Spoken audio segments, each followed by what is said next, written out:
Selman.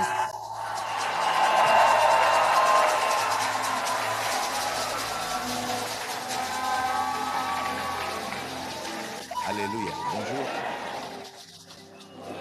Tournez-vous vers vos voisins, à gauche puis à droite, et dites-leur quel plaisir de vous revoir. Maintenant, prophétisez sur eux. Vous changez, vous êtes élevés, vous êtes en train de devenir. Allez-y, prophétisez. Soyez un prophète sur leur destin pendant la prochaine minute. Je vous vois changer, je vous vois évoluer. Vous êtes régénérés au nom de Jésus. Le royaume se manifeste à travers votre vie. Au nom de Jésus, nous prions. Pasteur, merci. Merci sincèrement encore à vous et à votre chère épouse. C'est un honneur d'apporter à nouveau la parole de Dieu. P. Daniel, c'est un plaisir de vous revoir. Rendons-lui hommage à lui et à sa chère épouse. Vous savez, je plaisantais juste avec lui et je lui ai dit que je lui dois quelque chose. Le programme Guy MR, nous y travaillons, donc je prie. Pas de promesse, mais je prie simplement pour que Dieu accorde sa grâce et que nous puissions partager la communion ensemble. Que Dieu vous bénisse, vous et votre chère épouse. Veuillez vous asseoir. Permettez-moi d'aller très vite vu le temps qu'il me reste. Amen. Nous avons commencé une série d'enseignements sur la manifestation du royaume et hier nous avons fait un résumé. J'espère continuer maintenant. Je n'ai peut-être pas la liberté de revenir sur tout ce que j'ai dit, mais je vais juste prendre un ou deux points. Nous avons commencé à examiner le royaume. Rappelez-vous, nous avons dit qu'un royaume est défini comme tout domaine où la vie, la culture, le système de valeurs et l'influence d'un roi peuvent s'exprimer librement sans aucune opposition. Et nous avons dit que le royaume n'est pas seulement un terme religieux, mais un terme de gouvernement. Nous avons aussi expliqué qu'il y a deux dimensions du royaume. Il y a le royaume en tant que personne Jésus-Christ, une personnification de toute la nature divine, et il y a le royaume en tant que programme prophétique. J'ai bien dit qu'il est important de comprendre cette différence. Il y a le royaume en tant que personne. Jésus a dit « Repentez-vous, car le royaume des cieux est proche ». Il ne parlait pas seulement d'un concept, il parlait d'une personne. Alléluia. Ainsi, en embrassant le royaume, vous embrassez d'abord la personne avant d'embrasser le programme. Vous devez accueillir la personne, Jésus, le royaume de Dieu en personne. Nous avons dit hier que Jésus mérite d'être appelé à la fois roi et le royaume personnifié, parce que la Bible dit que la totalité de Dieu réside en lui. Je vous ai dit que ce mot plénitude ou totalité vient du mot grec pléroma. Cela signifie le siège ou le point central de toute activité. Cela réside en Christ. Ainsi, lorsque vous recevez Jésus-Christ pour vous, cette déclaration « que ton règne vienne », en termes de rencontre avec une personne, n'est plus une attente future. Le royaume est venu lorsque vous recevez Jésus. Ce qui reste maintenant, c'est de comprendre la structure du royaume venu en tant que programme. Donc, pour un incroyant, il y a deux dimensions du royaume qu'il doit rencontrer. Premièrement, recevoir le royaume comme une personne. Sommes-nous ensemble? Et ensuite, comprendre le programme. Il ne sert à rien d'essayer de comprendre le programme si vous n'avez pas embrassé le roi et celui qui incarne le royaume. Alléluia. J'ai dit, et c'est de là que nous allons repartir ce matin, que la stratégie de Dieu, sa stratégie d'exécution en ce qui concerne l'arrivée du royaume, c'est l'homme.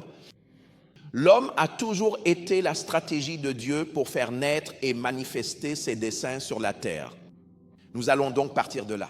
Nous faisons la deuxième partie, manifester le royaume. Et pour le sous-thème, j'enseigne sur la transformation ou le raffinement des hommes. Le raffinement des hommes. Je veux vous montrer, et s'il vous plaît, je vous en supplie par la miséricorde de Dieu, ceux qui nous suivent en ligne à la télévision, et pour nous qui sommes ici, veuillez prêter attention à cette section très importante. Je pense que ce sera très important pour aider à structurer notre compréhension en ce qui concerne le programme de Dieu, le raffinement des hommes. Très rapidement, regardons Ésaïe chapitre 6. Nous lirons du verset 6 au 8 par souci de temps. Ésaïe chapitre 6. Ceci était la rencontre d'Ésaïe avec Dieu. Rappelez-vous, la Bible dit, l'année de la mort du roi Osias, moi, Ésaïe, j'ai vu le Seigneur, il était élevé et exalté. La traîne de sa robe remplissait le temple. Allons au verset 6 à cause du temps. Versets 6 à 8. Mais l'un des séraphins vola vers moi, tenant à la main une pierre ardente qu'il avait prise sur l'autel avec des pincettes. Verset 7, il en toucha ma bouche et dit, « Ceci a touché tes lèvres, ton iniquité est enlevée et ton péché est expié. » Puis le verset 8, « Ce n'est qu'après cela qu'il y eut un appel disant, « Qui enverrai-je et qui marchera pour nous ?» Alors je répondis, « Me voici, envoie-moi. » Alléluia, louez le nom du Seigneur. La stratégie de Dieu pour exécuter et manifester son plan pour la venue du royaume, c'est l'homme. Particulièrement l'homme en Christ. Et je vous l'ai expliqué d'un point de vue en entreprise ou milieu professionnel. Dimension, c'est l'Église. Maintenant, je vais dire quelques mots. 5. Il existe 5 faits concernant l'homme que vous devez connaître et comprendre. En fait, l'un des 6 ou 7 connaissances fondamentales que tout croyant doit posséder est la compréhension de ce qu'est l'homme. Il n'est pas temps de commencer à nous l'expliquer, mais il existe au moins 6 ensembles de vérités fondamentales que tout homme se doit de connaître afin de régner et dominer dans la vie. Premièrement, vous devez connaître qui est Dieu et son Fils Jésus-Christ. Deuxièmement, vous devez connaître votre identité selon Dieu. Pas seulement votre nature humaine du point de vue anthropologique, mais qui vous êtes aux yeux de Dieu. Troisièmement, vous devez comprendre les mystères du royaume, la façon dont le royaume fonctionne. Quatrièmement, vous devez comprendre l'homme comme le sommet de la création de Dieu. Cinquièmement, vous devez comprendre Satan comme votre principal adversaire. Et sixièmement, vous devez comprendre le programme prophétique de Dieu. Alléluia. Ceci n'est qu'une parenthèse. Sixièmement, peu importe ce que vous ne savez pas ou ce que vous savez, si vous n'avez pas ces piliers importants, votre connaissance spirituelle n'est pas encore complète. Alléluia. Ce sont des vérités spirituelles fondamentales que vous devez connaître pour pouvoir exercer la domination dans la vie. Je vais probablement essayer de le répéter une dernière fois. Je n'ai pas encore commencé mon enseignement. Saisissez le message, écoutez-le à nouveau encore une fois. Premièrement, vous devez connaître qui est Dieu. Ceci est la vie éternelle. Jean chapitre 17, verset 3. Afin qu'ils te connaissent, toi le seul vrai Dieu, et Jésus que tu as envoyé. Deuxièmement, vous devez savoir qui vous êtes à la lumière de la nature de Christ. L'homme qui est en honneur et ne le sait pas est comme une bête du champ qui périt. Troisièmement, vous devez comprendre les mystères du royaume. Matthieu 13, 11, il vous a été donné de connaître les mystères du royaume des cieux. Quatrièmement, vous devez comprendre l'homme comme étant le sommet de la création de Dieu. Nous y arrivons. Qu'est-ce que l'homme pour que tu te souviennes de lui? Ou le Fils de l'homme pour que tu prennes soin de lui? Les cieux des cieux appartiennent au Seigneur, mais la terre, il l'a donnée aux enfants des hommes. Alléluia. Cinquièmement, vous devez comprendre Satan. La Bible dit, soyez sobres, veillez, car votre adversaire, le diable, rôde comme un lion rugissant, cherchant qui il pourra dévorer. Il est dit de ne pas être ignorant de ses ruses. C'est le voleur qui ne vient que pour voler, tuer et détruire. Et ensuite, vous devez comprendre le programme prophétique de Dieu. Et c'est de cela que nous traitons dans cette conférence. Cela ne veut pas dire que ce sont les seuls domaines de connaissance, mais ce sont des vérités fondamentales. Et parfois, les croyants essaient d'apprendre toutes sortes de choses et ne prennent pas le temps de poser ces fondations. Votre confusion dans le domaine de l'esprit, alors que vous explorez la connaissance, ne connaîtra aucune limite si vous ne vous fixez pas à ces ancres. Vous apprendrez beaucoup de choses spirituelles mais inutiles. Cela ne produira pas de puissance. Ces connaissances servent de repère pour guider votre apprentissage. Toute connaissance spirituelle n'est pas utile pour la domination. Le domaine de l'esprit est un vaste univers qui contient toutes sortes d'idées conçues par le Saint-Esprit, conçues par des esprits familiers. Et chacune d'elles, pour l'esprit humain, semblera agréable car elles proviennent d'un domaine supérieur à la terre. Vous aurez besoin d'être guidé par l'Esprit de Dieu. Ainsi, Jésus a dit, lorsque l'Esprit de vérité sera venu, l'une de ses missions sera de vous guider. Il n'a pas seulement dit, il présentera la vérité. Même en présence de la vérité, vous devez être guidé. Alléluia. Alors, regardons l'homme, le raffinement de l'homme. Psaume 115, verset 16, je l'ai cité tout à l'heure. Psaume 115, verset 16. Aidez-nous, médias, afin que nous puissions avancer dans le temps imparti. Les cieux sont les cieux de l'Éternel, mais la terre, il l'a donnée aux fils des hommes. Le croyez-vous? La Bible dit aussi dans 1 Corinthiens chapitre 3, lorsque vous lisez du verset 1 au 9, le texte complet va du 1 au 9, mais concentrons-nous sur le verset 9. Paul s'adressait à l'église de Corinthe et il exhortait particulièrement les ministres, ceux qui servent, au sujet de l'édification des hommes. Il parlait du concept de construction. Et dans cet enseignement, il cherchait à introduire l'idée selon laquelle un homme, un leader, peut être appelé un sage maître bâtisseur. Et il a dit qu'il existait une structure, une formule, une stratégie qui, si elle est suivie, transformera n'importe quel homme de Dieu en un sage maître bâtisseur. Dans l'édification des hommes, il ne vous est pas donné la liberté de choisir comment vous voulez les construire. Il existe une architecture prédéfinie. Et c'est votre mission en tant qu'homme de Dieu d'étudier cette architecture, non d'inventer votre propre stratégie. Vous produirez toutes sortes de résultats. Et il est dit que si vous travaillez en accord avec cette architecture, il y aura une formation que vous retrouverez chez les hommes. Cela s'appelle la plénitude hors la totalité du Christ. Lorsque vous formez les hommes selon cette architecture, vous construisez 3 dimensions de Dieu en eux. Premièrement, la nature du Christ. Deuxièmement, la sagesse de Christ. Troisièmement, la puissance de Christ. Si vous ne parvenez pas à transmettre ces 3 dimensions aux hommes, vous ne pouvez pas bâtir un peuple complet. Alléluia. Alors il arrive au verset 9. Allons-y avec le 9. Première épître aux Corinthiens, chapitre 3, verset 9. Merci. Il est écrit, car nous sommes ouvriers tous ensemble. J'aime le mot « ensemble ». Nous sommes des co-ouvriers avec Dieu. Nous sommes des co-ouvriers avec Dieu. Maintenant, ceci nous introduit à la composante responsabilité du royaume. Il y a ce que nous appelons l'évangile du salut. Lorsque vous communiquez l'évangile du salut, l'homme, dans ce récit, est l'objet de la miséricorde de Dieu. Sommes-nous ensemble? Jésus-Christ est le Sauveur. Dieu le Père est l'initiateur du processus. Jésus est l'exécuteur de ce processus d'amour. L'homme et la création sont les objets de cette loi. Il n'y a rien que l'homme fasse si ce n'est croire et recevoir.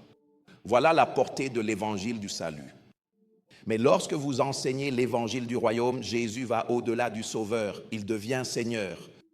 L'homme passe l'étape de victime recevant la miséricorde. Il devient un citoyen responsable du royaume dont le mandat est de répondre au roi. Êtes-vous là?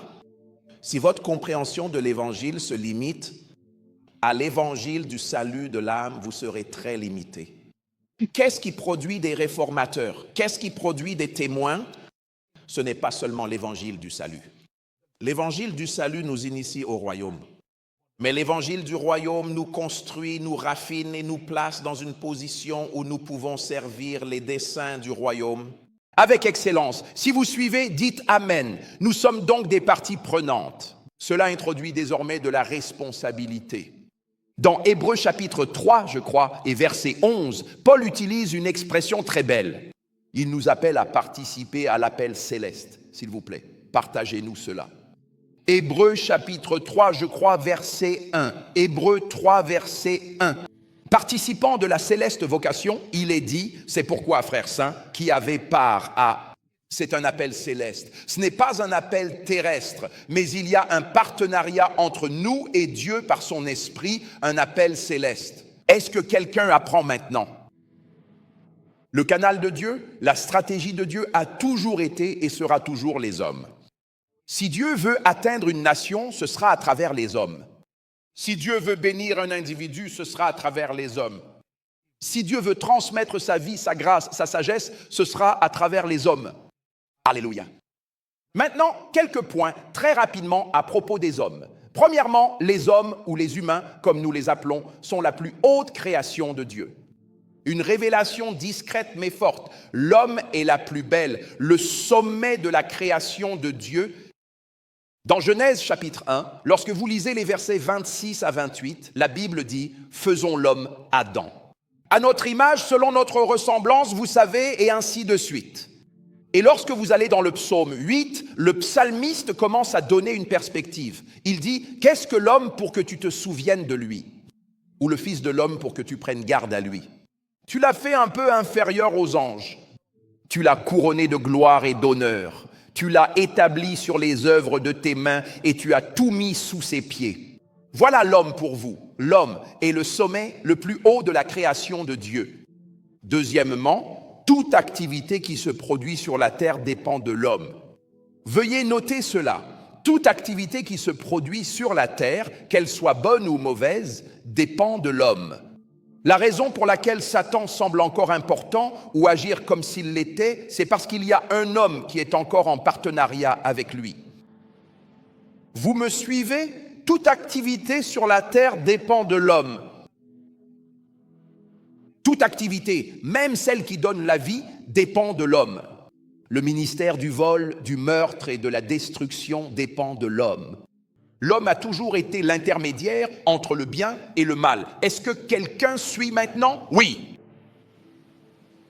La distance entre toi et la manifestation de la prophétie, c'est un homme. La distance entre toi et la destruction, c'est un homme. Dans tous les cas, tu as besoin des hommes. C'est très important. Troisièmement, Dieu, tout comme Satan, a besoin des hommes pour exécuter ses desseins.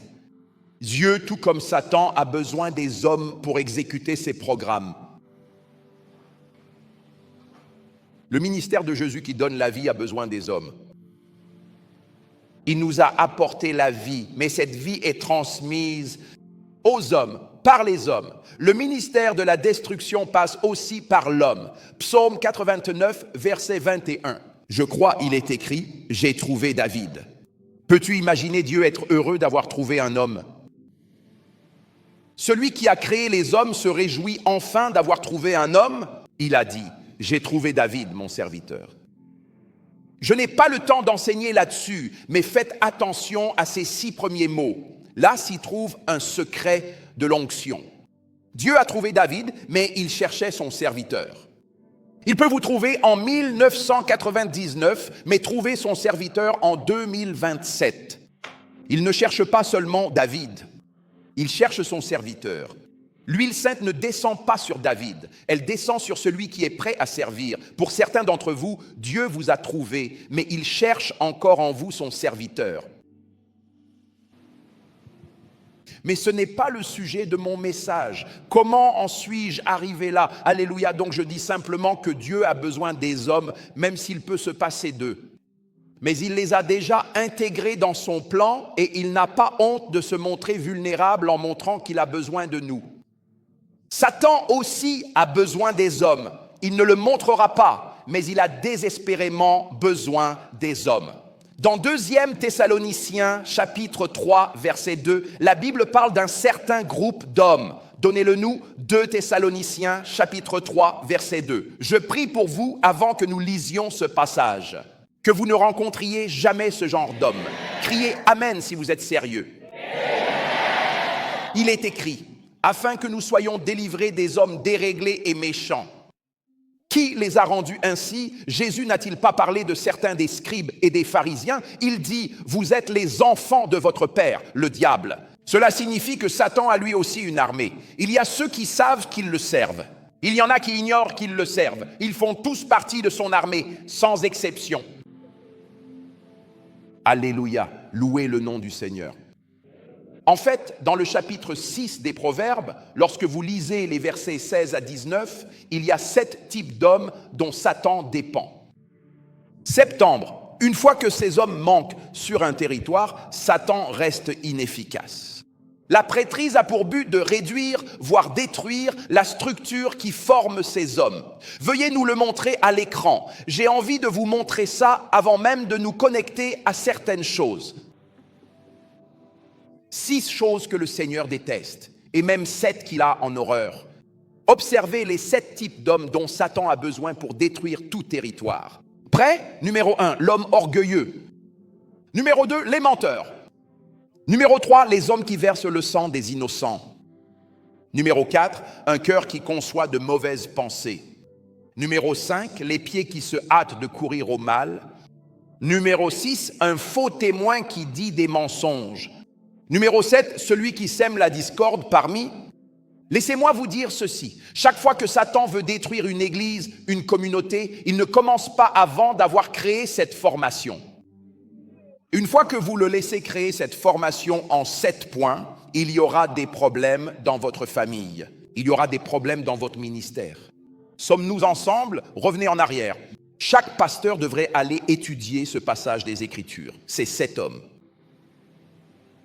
Vous les trouverez toujours dispersés un peu partout. Certains d'entre eux viennent déjà avec le matériel de base. Ils n'ont besoin que d'un esprit, de leur contexte. Ils viennent d'une famille qui se bat déjà naturellement, donc c'est facile, très très facile. Le raffinement des hommes, gloire à Jésus. Est-ce que nous apprenons? Quatrièmement, chaque homme a un rôle à jouer. En ce qui concerne l'arrivée et l'avancement du royaume, chaque homme a un rôle à jouer. Chaque homme, y compris vous et moi, pas seulement quelques apôtres, pas seulement quelques prophètes, pas seulement quelques pasteurs, pas seulement quelques PDG, dans l'économie de Dieu. Chaque homme a un rôle à jouer. Crie fort, j'ai un rôle à jouer. Le diable ne t'a pas entendu. L'échec ne t'a pas entendu. Il est important de croire que tu n'es pas juste un numéro. Admirant cela que Dieu utilise. Dans le programme prophétique de Dieu, il y a de la place pour tout le monde. Ça suit? Nos fonctions peuvent être différentes, certaines évidentes, d'autres moins évidentes. Comme Paul parlait des parties du corps, certaines sont discrètes. Elles sont cachées, comme Anne, la prophétesse. On ne verrait pas facilement son ministère. On ne verrait que les faits. Mais il y en a d'autres qui sont bruyants et charismatiques, généralement. Ce sont eux que nous appelons hommes de Dieu, apôtre Joshua Selman. Mais il y a ceux qui travaillent dans l'ombre. Et ce sont eux qui font fonctionner ce que nous faisons. Mais chacun a un rôle à jouer. Alléluia. Une fois que vous avez cette compréhension, cela réduit ce cancer du christianisme de célébrité qui met la pression sur les hommes de Dieu et finit par nous détruire. Vous voyez ? Tout le monde est grand en Christ et il y a une place pour l'honneur. Mais dès que vous réalisez qu'être dans une position de sacerdoce comme celle-ci est un privilège pour aider à élever les autres, pas seulement pour se sentir célèbre ou surpasser les autres, avoir cette mentalité vous guérit et vous donne de la longévité. Au moment où vous adoptez une mentalité de star ou de célébrité, vous êtes déjà en train de raccourcir vos jours. Vous ne durerez pas. Alléluia. Est-ce que nous apprenons? Merci Jésus. Chaque homme a un rôle à jouer en ce qui concerne l'avancement du royaume. Maintenant, j'ai écrit quelque chose ici et je veux que vous écoutiez.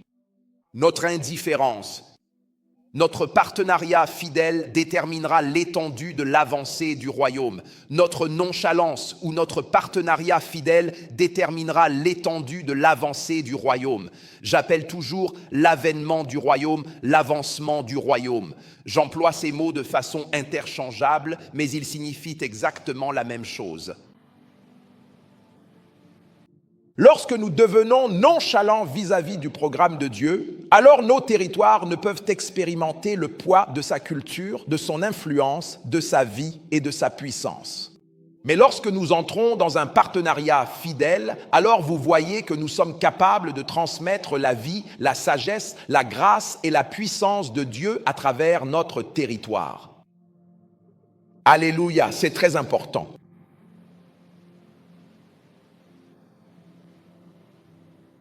Numéro 5, la manifestation complète et la réalisation du plan divin et du programme éternel de Dieu dépendront toujours de manière cruciale de la disponibilité, de la volonté et de la soumission des croyants.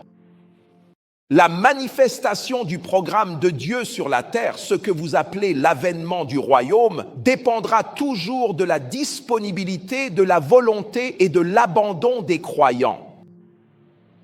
Luc au chapitre 1, verset 38, l'ange Gabriel vient rendre visite à la jeune vierge appelée Marie.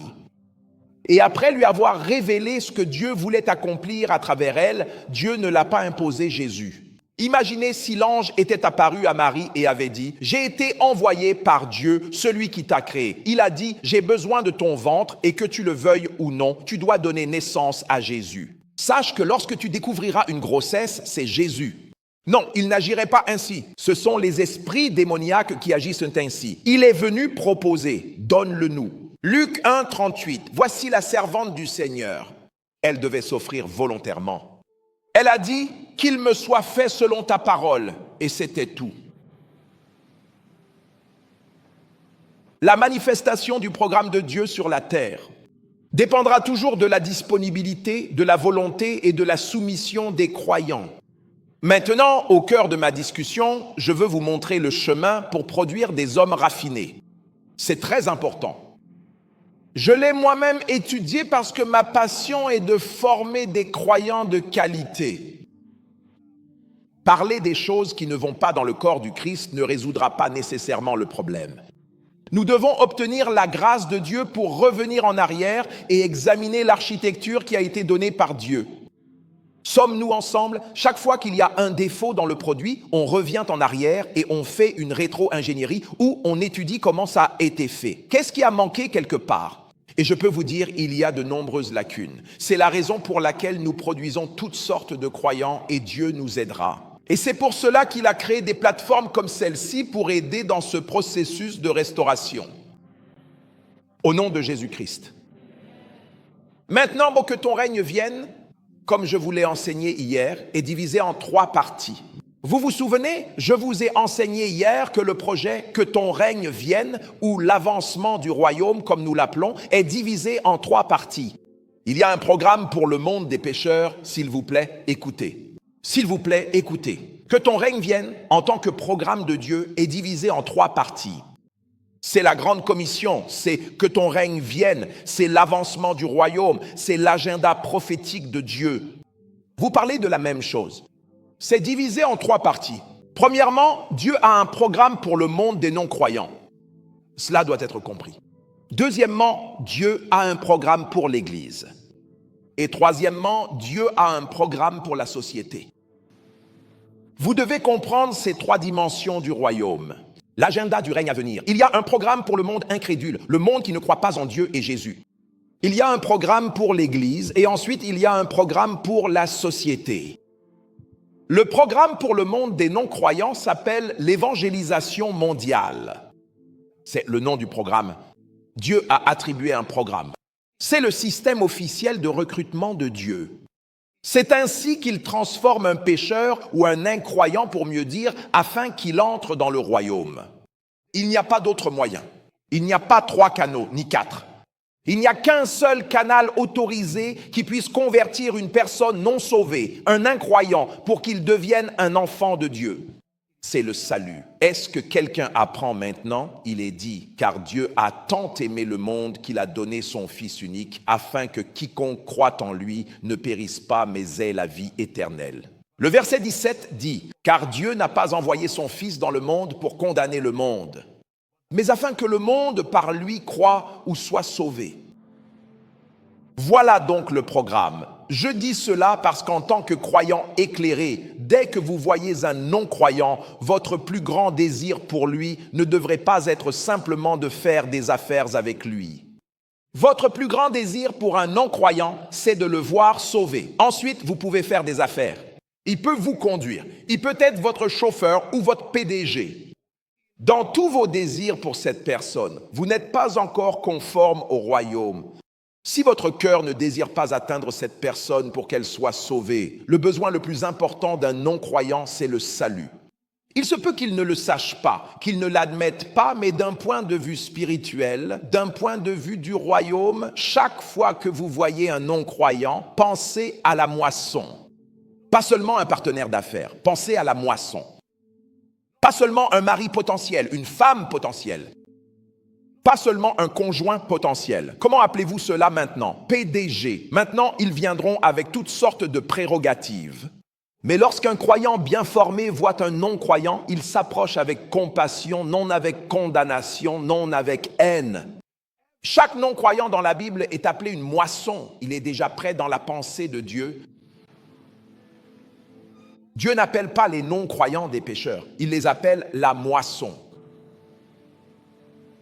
C'est généralement notre haine qui convertit ces noms. Il les appelle la moisson déjà mûre, afin que les anges, en partenariat avec des saints volontaires, puissent marcher avec le Seigneur de la moisson, le Saint-Esprit, pour amener ces personnes dans le troupeau. Si quelqu'un suit, qu'il dise Amen. C'est donc le programme de Dieu pour le monde incrédule. Deuxièmement, il y a le programme de Dieu pour l'Église. Et le nom du programme de Dieu pour l'Église s'appelle le discipulat. Le discipulat n'est pas un concept de dénomination, non. Le discipulat ne doit pas transformer les individus pour qu'ils ressemblent à une église ou à un pasteur. Non, non, je veux m'attarder un peu là-dessus dans le temps imparti, donc je vais juste passer en revue les trois, puis nous nous concentrerons sur le deuxième. Son programme pour l'Église s'appelle donc le discipulat, aider les saints à atteindre un certain degré de maturité et de stature spirituelle. Discipulat. Troisièmement, son troisième programme pour la société s'intitule Transformation territoriale. C'est ici que le système de valeurs du royaume intervient. Il y a donc l'Évangile en tant que message qui sauve. Mais il y a aussi l'Évangile en tant que système de valeurs qui transforme la société. Vous avez besoin des deux. Parce que si vous êtes sauvé, mais que votre territoire n'est pas sûr, vous aurez quand même des problèmes. Lot était un homme juste, mais l'endroit où il vivait, Sodome et Gomorrhe, était un mauvais endroit. Il a presque perdu ses filles. Il a fini par perdre sa femme. Alors ne dites pas que cela n'a pas d'importance. Jésus est dans mon cœur. Mais s'il n'est pas dans votre environnement, vous souffrirez. Il y a beaucoup de chrétiens qui souffrent, non pas parce que Jésus a quitté leur cœur, mais parce qu'il n'est pas dans leur environnement. Vous devez faire entrer Jésus et son système de valeurs dans votre environnement. La mission n'est pas terminée s'il n'atteint que votre cœur. Son système de valeurs doit être reproduit dans chaque sphère autour de vous. Alors il a dit que ton règne vienne. Puis il dit que ta volonté soit faite sur la terre. Et il y a de nombreuses expressions de sa volonté. Première volonté, il désire que tous les hommes soient sauvés et qu'ils parviennent à la connaissance de la vérité. Alléluia. Si vous apprenez, dites Amen. Béni soit le nom du Seigneur. Donc, 3 programmes. Appelez cela la grande commission, vous avez raison. Appelez l'avancement du royaume, vous avez raison. Appelez ça l'avènement du royaume, vous avez raison. Appelez cela le programme prophétique de Dieu, vous avez raison. À chaque instant, Dieu s'occupe de l'un ou de ces 3 aspects. Parfois, il y aura un accent particulier dans l'esprit. Mais c'est une vue d'ensemble de ce que Dieu fait à chaque instant donné. Il agit sur les pécheurs ou sur les incroyants. Il agit sur l'Église. Il transforme la société. Si vous me comprenez jusqu'ici, dites Amen. Maintenant, concentrons-nous sur cette question du discipulat. C'est un sujet très important. Maintenant, de façon générale, laissez-moi vous montrer, laissez-moi faire semblant de faire un parcours. J'aime enseigner d'une manière qui travaille votre esprit. Lorsque vous naissez de nouveau, s'il vous plaît, accordez-moi juste votre attention. Puis-je avoir 3 messieurs? Juste 3 messieurs, merci. Merci, je veux que vous vous teniez face à la chorale. Donc, l'un se tient devant, un autre ici, un autre à l'arrière. Merci. C'est ça, tu as bien compris. Magnifique. Maintenant que ces 3 messieurs représentent 3 niveaux dans l'esprit, est-ce que nous apprenons? Appelez cela le salut. Tout le monde dit salut. Appelez cela la transformation. Tout le monde dit transformation. Appelez cela l'autonomisation. Petit récapitulatif, numéro 1, numéro 2, numéro 3. Une dernière fois, numéro 1, numéro 2, numéro 3. Écoutez, c'est le nom de la raffinerie qui produit des hommes puissants dans le royaume. Je vous énumère les étapes. La première s'appelle le salut. Ensuite, la deuxième étape s'appelle la transformation. La troisième s'appelle l'autonomisation ou renforcement. Le nom du produit qui sort de cette raffinerie s'appelle un témoin. Vous me suivez? L'homme qui commence ce parcours n'est pas appelé un témoin. Il peut être un idolâtre, il peut être n'importe quoi. C'est ici qu'il commence. Malheureusement, personne, par descendance naturelle, n'hérite du salut. C'est donc le point de départ de tout homme. C'est là où toi et moi étions avant de naître de nouveau. Et si tu n'es pas encore né de nouveau, c'est ta situation actuelle en ce moment. Peu importe à quel point tu es gentil. Voilà où vous en êtes spirituellement. Je ne dis pas que vous êtes pauvre, mais c'est là où vous êtes. Comment accède-t-on à cette étape? C'est par la prédication de l'Évangile. Maintenant, c'est très important. Il n'y a pas d'autre nom sous le ciel qui ait été donné aux hommes par lequel nous devions être sauvés.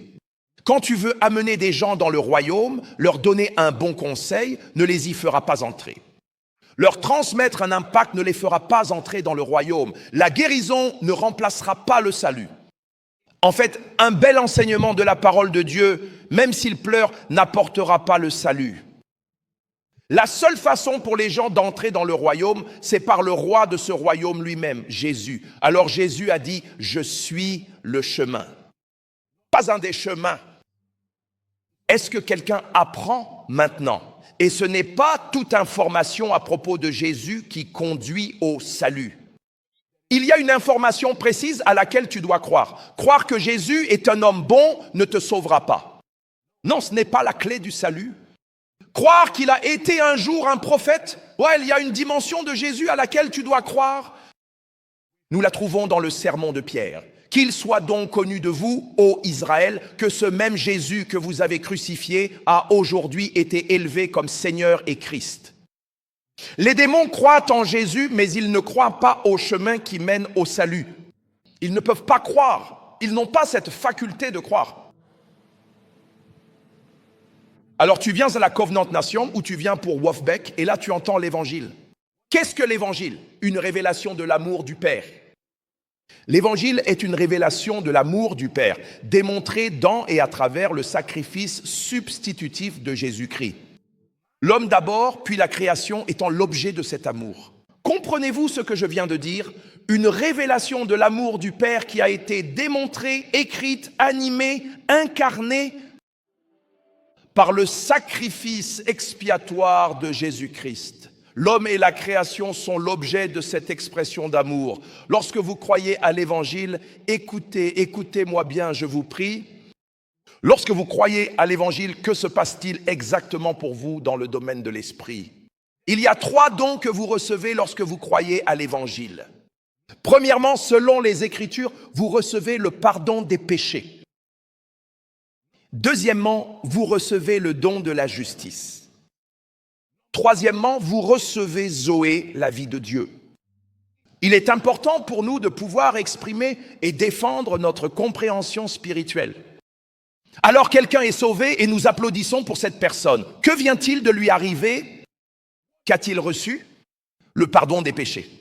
La Bible dit, en qui nous avons la rémission des péchés, la rédemption par son sang, même le pardon des péchés, selon les richesses de sa grâce. Éphésiens 1, verset 7. Ainsi vous recevez le pardon des péchés. Ensuite, vous recevez le don de la justice, la capacité comme EW. Kenyon la définirait. Pour se tenir en présence du Père sans sentiment de culpabilité, d'infériorité ni de condamnation. C'est une nature. C'est un vêtement. Ce n'est pas son genre de justice. C'est la justice même de Jésus. Sommes-nous ensemble? Cela te qualifie pour recevoir non seulement le genre de vie de Dieu, mais la vie même de Dieu. Toute autre vie vient de Dieu. Parce qu'il est ce système central qui traite tout ce qui est vivant. La vie végétale, la vie animale. Donc ce sont tous des types de vie de Dieu, toutes sortes de vie de Dieu. Mais la vie qu'il a donnée à l'homme s'appelle Zoé. C'est sa vie même. C'est pourquoi la Bible nous appelle participants de sa nature divine. Est-ce que quelqu'un apprend quelque chose? Maintenant, quand tu es sauvé, regardez tout ceci, tu es arrivé à cette étape du processus. Ce n'est pas la fin du voyage. Pendant de nombreuses années, nous avons manqué cela à l'Église. Une fois que les gens sont sauvés, nous les laissons aux portes du royaume. Ils ne sont pas perdus, mais ils s'arrêtent là. Que se passe-t-il avec un produit lorsque, par exemple, vous pêchez du poisson? Parce que les hommes sont appelés poissons dans la Bible. Ce n'est pas une insulte, mais une image de la récolte des poissons. Je ne dis pas que vous êtes un poisson. Vous comprenez l'idée. Imaginez que vous alliez pêcher et qu'en pêchant, vous soyez tellement enthousiasmé par le nombre de poissons et que vous les laissiez à la mer. Que se passe-t-il après 3 jours? Au bout d'une semaine, ils commencent à pourrir et à sentir mauvais. Et c'est ce qui arrive. Parce que cela est censé être une initiation à ce projet. Le but n'est pas seulement d'avoir des nouveau-nés, des bébés, c'est de produire des témoins, mais c'est le cheminement. Maintenant, au moment où vous êtes sauvés, que vous en ayez conscience ou non, sur l'autorité des Écritures, vous devenez bénéficiaire et possesseur du don du pardon, de la justice de Dieu en Christ, puis de la Zoé, la vie de Dieu. Maintenant, regardez bien ceci. Comme vous m'avez peut-être déjà entendu l'enseigner, il y a 3 forces importantes qui doivent être introduites dans votre vie pour poursuivre ce cheminement. Et si vous ne voyez pas cela comme un avantage, vous êtes déjà en difficulté. C'est ici que les croyants sont séparés. Premièrement, le ministère du Saint-Esprit. Deuxièmement, le ministère de la prière et de la parole. Troisièmement, le ministère d'un prêtre enseignant. Ce sont les 3 ministères qui amorcent ce parcours de transformation. Permettez-moi de le répéter encore une fois. Lorsque vous êtes sauvés, même si c'est par l'esprit, même si c'est par la parole, maintenant, officiellement, votre processus de transformation commence. Et il y a 3 ministères qui doivent être introduits dans votre vie. Premièrement, le ministère du Saint-Esprit. Lorsque lui, l'Esprit de vérité sera venu, il vous conduira dans toute la vérité. Deuxièmement, le ministère de la prière et de la parole. Actes chapitre 6, verset 4, mais nous continuerons à nous consacrer à la prière et au ministère de la parole. Actes chapitre 2, verset 42, donnez-le nous. Chapitre 2, verset 42. Et il persévérait dans l'enseignement des apôtres, dans la communion fraternelle, dans la fraction du pain et dans les prières. Et ensuite, un prêtre enseignant, Jérémie 3, 15. Et je vous donnerai des pasteurs ou des bergers selon mon cœur, et ils vous paîtront avec intelligence et avec sagesse. Le nom donné à ce croyant, même s'il est maintenant en Christ, spirituellement parlant, on l'appelle un bébé. On l'appelle un nourrisson. Ça suit maintenant? Et la Bible dit qu'un héritier, tant qu'il est et reste un enfant, il le restera. Son expérience ne différera pas de celle de celui qui est à l'extérieur. Même s'il possède la vie de Dieu, il aura les mêmes limitations. Parce qu'il y a une manière. La vie que tu reçois dans le royaume est alimentée par la connaissance. Alimentée par la connaissance. Alimentée par la connaissance. Éphésiens 4, 18. Ils ont en effet l'intelligence obscurcie et sont étrangers à la vie que Dieu donne à cause de l'ignorance qui est en eux. Ainsi, l'ignorance qui est en toi peut t'éloigner de l'expérience de la vie de Dieu, même si tu la possèdes. Est-ce que quelqu'un apprend maintenant? Donc, le ministère du Saint-Esprit dit le Saint-Esprit, le ministère de la prière et de la parole. Dit la prière et la parole. Troisièmement, le ministère d'un prêtre enseignant. Un pasteur, un enseignant, quelqu'un qui te guide, commence maintenant à cheminer avec toi. Ligne sur ligne, regardez ceci, tu es en train de grandir. Précepte sur précepte, c'est ce qui se passe lorsque tu viens à l'église. C'est ce qui se passe lorsque tu pries. C'est ce qui se passe lorsque tu écoutes la parole. Cela ne se voit peut-être pas, mais tu es en train de grandir. Est-ce que cela encourage quelqu'un? Maintenant, tu arrives à un point dans l'esprit où tu es désormais appelé un croyant transformé. La transformation se fait à différents niveaux. Tu n'en arrives jamais vraiment à la fin. Mais tu atteins un stade où tu es transformé. Et il existe des indices pour mesurer la transformation. Il y a vraiment 4 indices, mais par manque de temps, je ne sais pas si je pourrais tous vous les donner. Indice numéro 1. Le caractère du Christ formé en vous. C'est la première preuve de la transformation. Le caractère de Christ formé en vous. Deuxièmement, votre niveau d'intelligence spirituelle et d'illumination spirituelle est le second paramètre pour mesurer la transformation et la croissance dans l'esprit. Troisièmement, les manifestations de la puissance du Saint-Esprit dans et à travers votre vie. Dans et à travers votre vie. N'oubliez pas, dans et à travers votre vie. Premièrement, le caractère du Christ. Deuxièmement, votre niveau d'intelligence spirituelle et d'illumination. Le niveau auquel vous comprenez les mystères du royaume. Troisièmement, les manifestations de la puissance de Dieu dans et à travers votre vie. Et quatrièmement, votre vie d'amour. Ce sont principalement les 4 indices qui mesurent la transformation.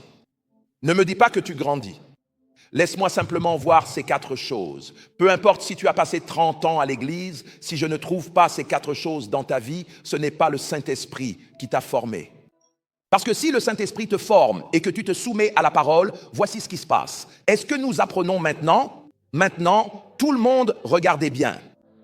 Donc cet homme en est arrivé à ce point maintenant. Nous regardons sa vie et nous voyons le caractère du Christ et le caractère lui-même. Il comporte 7 paramètres pour le tester, mais nous n'en parlerons pas ici.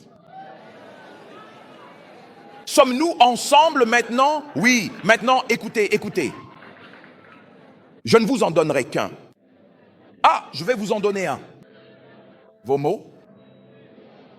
Vos mots.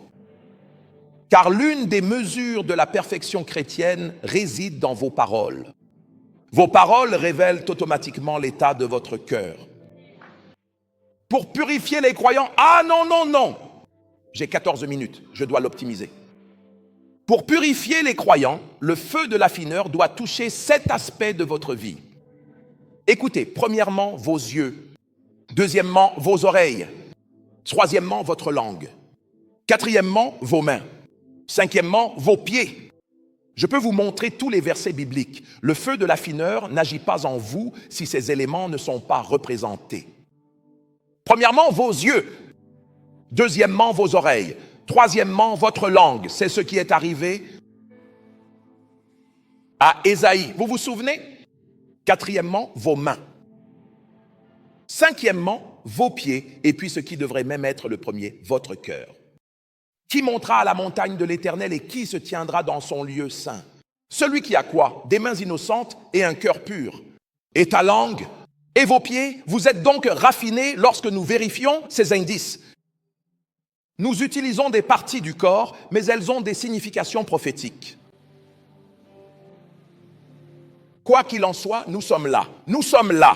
Nous sommes là. Nous sommes là. Nous sommes là. Dis, je suis là. Maintenant, tu arrives à ce point de transformation. Mais tu vois, il y a aussi un inconvénient à rester seulement transformé.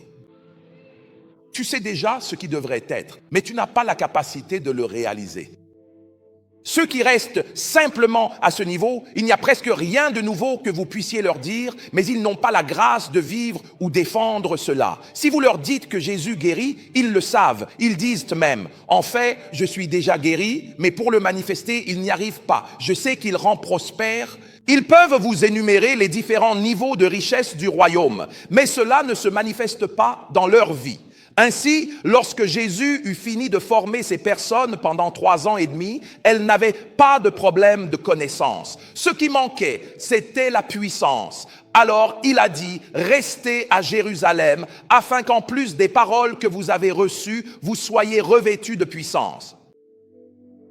Mais regardez bien et s'il vous plaît, écoutez-moi, membres des cercles pentecôtistes et charismatiques. Permettez-moi de profiter de cette occasion pour vous encourager. Vous savez pourquoi on n'accorde pas tant de valeur à l'onction? Parce que nous l'avons étirée et nous l'avons, permettez-moi d'utiliser le bon mot, nous l'avons déstructurée. La manière dont l'onction devrait venir. Regardez le rapport transformation-puissance. 3 ans et demi pour un jour. Mais nous avons inversé les choses de notre côté. Nous imposons les mains chaque jour sur des hommes dont leur esprit n'est pas transformé. Alors ils tombent et ils se répandent. L'onction continue de se répandre comme de l'eau dans un panier. Donc vous continuez à oindre les gens, mais ils ne changent pas. Parce que la valeur de l'onction, c'est qu'elle repose sur un vase transformé. Permettez-moi de le répéter. La valeur de l'onction, c'est qu'elle repose sur un vase transformé. Alors tu dis, Père, oins-moi. Et il dit, grandissons. Tu dis, Dieu, ce n'est pas juste. J'ai besoin de cette chose maintenant. Deux croyants peuvent avoir la même mesure d'onction. La différence dans leur impact sera la transformation qui alimente cette onction. Maintenant, regardez bien ceci. Lorsque tu es transformé, un nom t'est donné en plus d'être appelé croyant. Tu deviens officiellement un témoin. Un témoin. Un témoin valide la déclaration de Dieu. Un témoin est un défenseur. À ce moment-là, Dieu peut te confier une mission. Dieu peut te dire, va en Europe. J'ai un programme de 10 ans en Europe et je te le confie. Quelqu'un suit toujours? Revenons une dernière fois. Laissez-moi utiliser les 10 dernières minutes qu'il me reste. Maintenant, regardez ceci, mesdames et messieurs. Ils sont, peut-être que je garderai ça pour ce soir. Il y a 3 niveaux d'autorité dans le royaume. Et c'est important pour nous, je voulais juste le préciser. Le premier niveau d'autorité dans le royaume est l'autorité sur les choses. Les choses. Quand Dieu veut promouvoir et élever un homme dans l'esprit, il te confie l'autorité sur les choses. Numéro 2, le deuxième niveau d'autorité qui répond à la fidélité, c'est l'autorité sur les territoires. Vous trouverez cela dans la parabole des talents. Le but n'était pas seulement de leur donner des talents, mais il a commencé par les talents. Mais le talent, ce qu'ils en ont fait, était un critère de sélection. En les bénissant, il a dit, je vous confierai des nations. Le troisième et le plus haut niveau d'autorité que Dieu puisse confier à un homme sur la terre, c'est l'autorité de gérer son programme. L'autorité de gérer son programme. Devrais-je cacher cela à mon ami Abraham? Quand Dieu voudra faire quelque chose au cours des 10 prochaines années au Nigeria, avant que ce mouvement ne commence, qu'il vienne vers toi pour te dire, voici ce que je veux faire. Mais j'ai besoin de quelqu'un qui puisse devenir mon surintendant. C'est ce que cela signifie d'être capitaine sur son héritage. Et Dieu t'accorde cet honneur. Personne ne participera à ce mouvement de l'esprit en déshonorant la place où tu te tiens.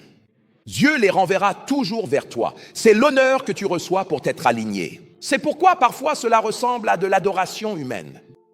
Que tu rejettes la personne dans la prière, Dieu te renverra quand même. N'est-ce pas ce qui est arrivé à Agar? Lisez votre Bible. Bannie, elle était en colère et partie. Dieu dit pourtant, retourne auprès de ta maîtresse. Quelque chose ne va pas. Cela dépend de ta connexion avec elle. Mesdames et messieurs, dispersés dans ce magnifique auditorium, il y a ces 3 groupes de personnes. Il y a ceux qui ne sont pas encore sauvés. Vous êtes en dehors du troupeau. Pour vous, vous avez d'abord besoin du royaume en tant que personne, même pas en tant que programme. Vous allez vous-même bénéficier du programme. Pour ceux qui sont sauvés, certains d'entre vous marquent leur présence ici depuis des années.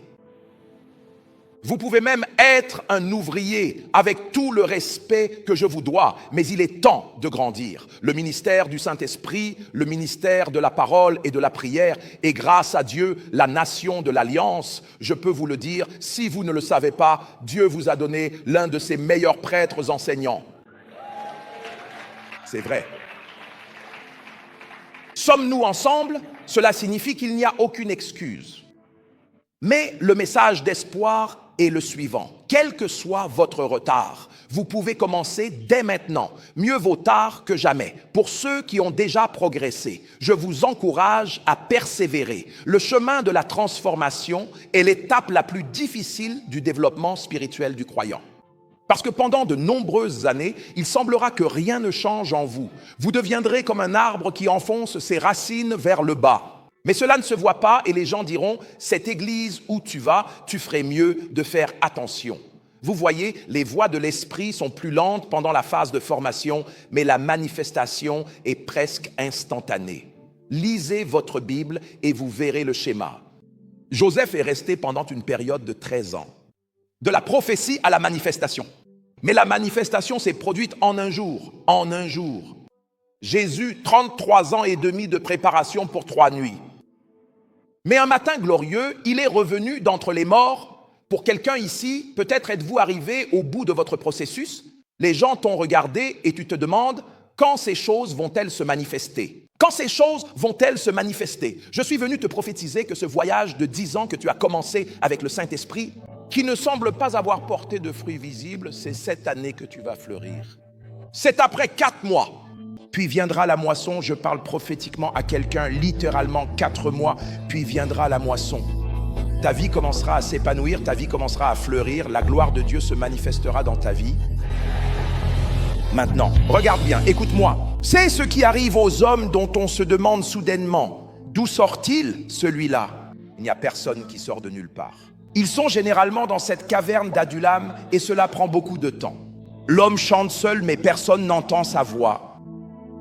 Ah, nous n'avons pas le temps pour ça. Mais il y a un mystère qui régit la manifestation dans le royaume.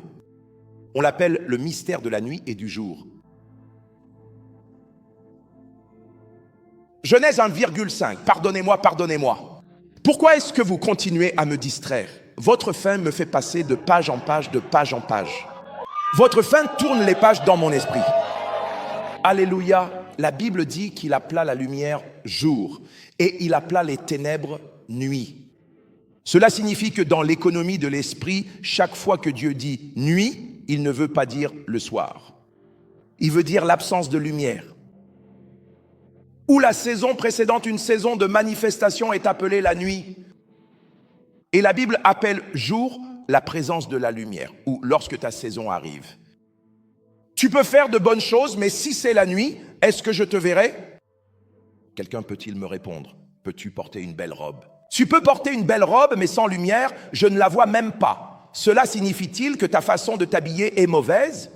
Non, c'est juste que la lumière qui t'annonce n'y est pas encore. Pour certains d'entre vous, tout ce que vous faites est juste. N'arrêtez pas. Laissez simplement la lumière venir. Très bientôt, la lumière va percer, comme elle l'a fait pour Jacob. Il a dit, laisse-moi aller car l'aurore se lève. Et Jacob répondit, je ne te laisserai point aller. Et après que cet événement se soit produit pendant la nuit, la Bible dit que le soleil se leva et qu'il appela ce lieu Péniel. Car j'ai vu Dieu face à face et ma vie a été préservée. Je prophétise sur quelqu'un, la même chose que tu as faite jusqu'à présent. Et personne ne t'a entendu. Je déclare que tu la feras désormais en plein jour.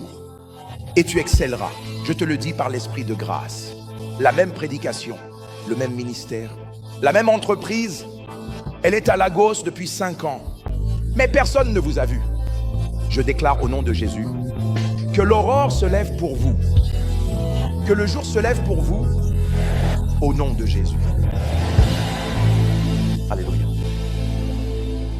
Mon temps est presque écoulé, mon Dieu.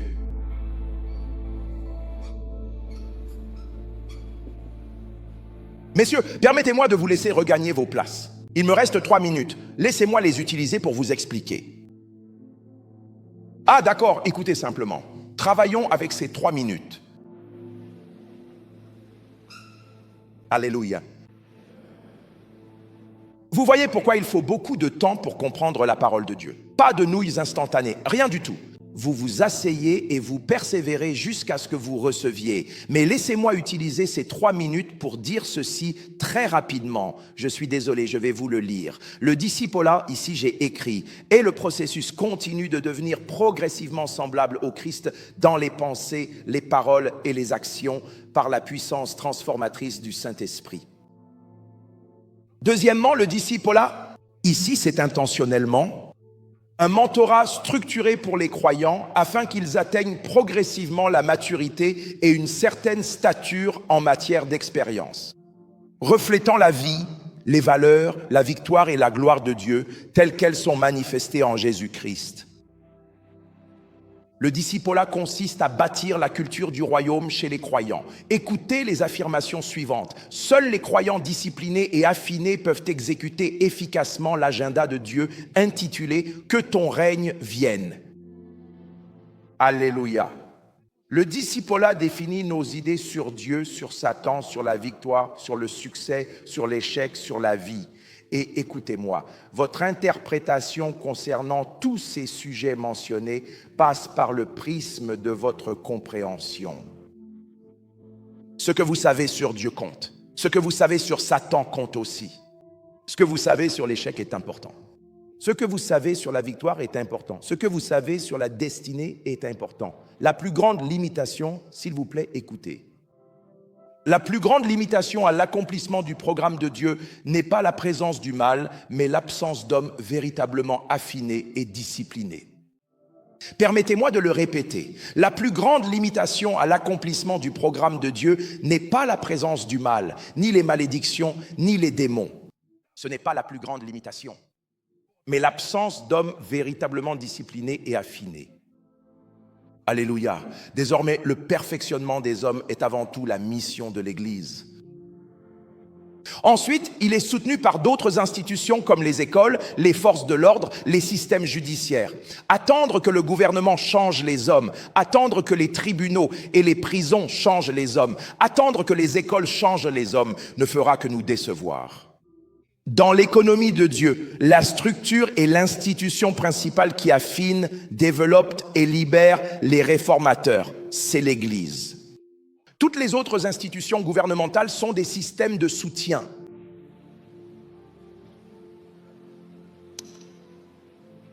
Le plus grand fruit du discipolat est une vie chrétienne équilibrée qui reflète la marche dans l'amour. Vivre par la foi, une intelligence spirituelle de haut niveau, la mort à soi-même. La liberté vis-à-vis de Mammon, plaçant Jésus et son programme comme votre plus haute priorité, se manifestant comme un esprit vivifiant. Nous devons nous arrêter ici. Mais écoutez-moi, mesdames et messieurs. L'affaire de Dieu en ces temps de la fin, en ce moment même, ce n'est pas nécessairement de chasser les ténèbres, mais d'élever et d'affiner les croyants. Le Nigeria a besoin de croyants plus affinés. Pas seulement de pasteurs plus affinés, des croyants plus affinés. L'Afrique a besoin de croyants plus raffinés.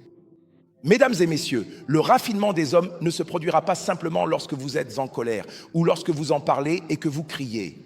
Cela ne fonctionnera pas ainsi. Nous devons nous soumettre à cette raffinerie. Pasteurs et leaders, je vous en supplie par le message de Dieu alors que je termine ma session ce matin. Nous devons revoir et réajuster nos systèmes de formation de disciples pour qu'ils se conforment à cette architecture du salut, de la transformation et de l'autonomisation. C'est cela qui doit inspirer les sermons. On ne peut pas se contenter de parler aveuglément sans réfléchir en suivant son inspiration. C'est censé être une bonne chose, mais c'est le plus souvent un aveu d'insouciance de la part du dirigeant. Le médecin ne se tient pas là en disant « Eh bien, je vais t'enseigner ce que je veux ». Il existe un programme qui forme les médecins. C'est ici même le système qui forme les témoins. S'il vous plaît, levez-vous. Père, nous voulons te remercier pour ta parole. La Bible dit, ta parole donne la lumière, elle donne l'intelligence aux simples. Nous prions pour que tu vivifies ce que nous avons entendu ce matin et au nom de Jésus de Wolfbeck 2026, que des hommes raffinés, des hommes formés, des hommes disciples, des témoins se lèvent.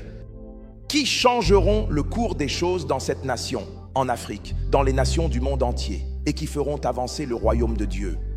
Nous te rendons grâce pour la parole et nous décrétons et déclarons au nom de Jésus-Christ que le Saint-Esprit vivifie tout ce que nous avons entendu et fasse de nous la preuve vivante de la parole que nous avons reçue. Au nom puissant de Jésus, nous prions. Acclamez Jésus bien fort. Que Dieu vous bénisse.